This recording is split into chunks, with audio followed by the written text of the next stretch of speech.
we are cutting through lines and creating reactions. And then we're exploiting those reactions. Mark Makita said this beautifully once.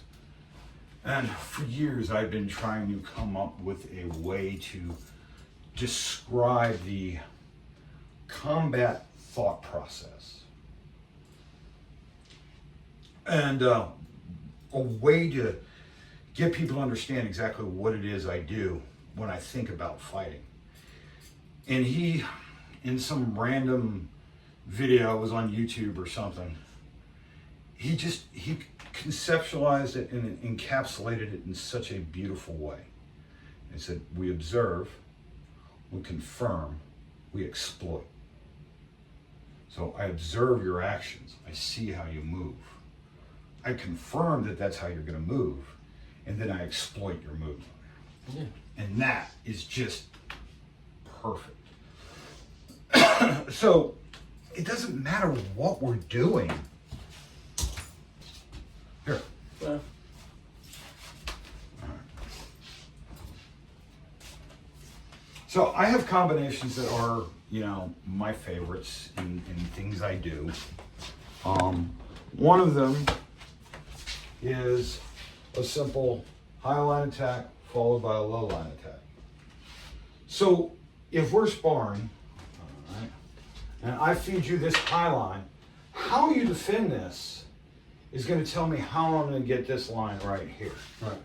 So if we're playing, all right, you use a standard inside deflection tip up to block that.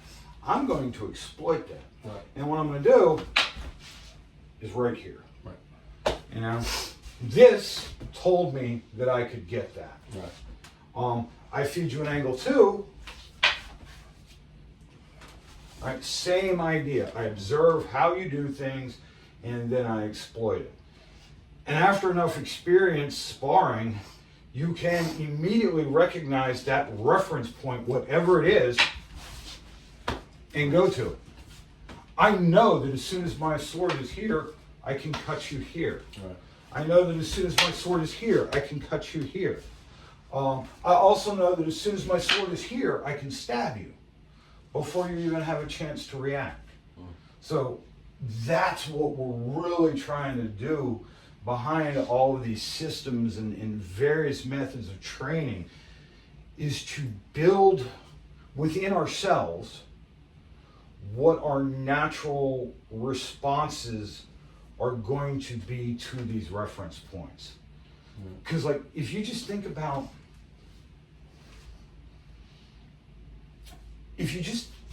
the fact that if I swing here, you're going to block. If I swing here, you're going to block. If I come here, you're going to block. If I come here, you're going to block. If I thrust, you might,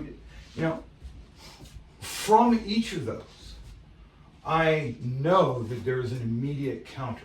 In fencing, we call that the riposte. All right, so we have parry, riposte. All right, and this is the kind of the brilliance of the Filipino martial arts, is that instead of looking at the riposte as a defensive movement, in that you attack me, and I learn my riposte from the attack, from your attack, what I'm doing is I'm learning the riposte from my attack, because I know that this position is the same, and it doesn't matter whether I'm parrying or blocking or whether I'm attacking. My line is always going to be there. From this position, this line is always open. And that's what all these styles teach, whether it's this or, grab a knife. I feed you here, there's, you're fine. There's my attack. This is giving me a reaction, and now I'm exploiting it. I observe how you're attacking, and I exploit.